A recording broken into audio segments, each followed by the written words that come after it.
একদিন সন্ধ্যার সময় রাইস্টার আর জ্ঞান ভাই একটা শুনশান জঙ্গলের রাস্তা দিয়ে যাচ্ছিল।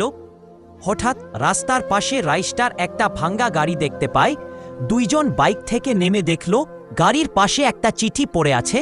রাইস্টার চিঠিটা পড়ল। চিঠিতে লেখা ছিল, বড় হাবেলিতে কেউ যাবে না, না হলে ও জেগে যাবে। তখন চারিদিকে অন্ধকার ছেয়ে গেল আর আকাশে বিদ্যুৎ চমকাতে লাগলো। জ্ঞান ভাই বলল, চল এখান থেকে চলে যাই। রাইস্টার হেসে বলল, এবার তো দেখতে হবে ব্যাপারটা কি।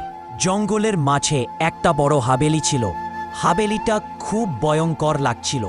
ভাঙা দরজা আর চারিদিকে পচা গন্ধ। দুজন আস্তে আস্তে দরজার সামনে গেল আর দরজা আপনা আপনি খুলে যায়। আর দুইজন ভিতরে ঢুকতেই চারিদিকে নিস্তব্ধ হয়ে যায়। জ্ঞান ভাই একটু ভয় পেয়ে গেল।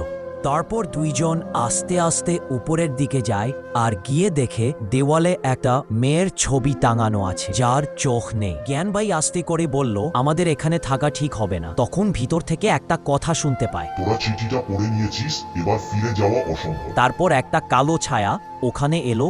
রাইস্টার যখন লাইট জ্বালালো, ওখানে কিছু ছিল না। ছুটে ওরা নিচের দিকে গিয়ে দেখলো একটা বুড়ি মহিলা একটা কোনায় বসে আছে। ওর চোখে ছিল ভয় আর পিছনে লেখা ছিল, যে যে আমাকে দেখেছে কেউ বেঁচে ফেরেনি। তারপর ওই বুড়ি মহিলা অদৃশ্য হয়ে যায় আর সেই রাতের পর আর কোনোদিন না ফিরল রাইস্টার আর না জ্ঞানবাই। আজও ওই গাড়িটা ওখানেই পড়ে আছে।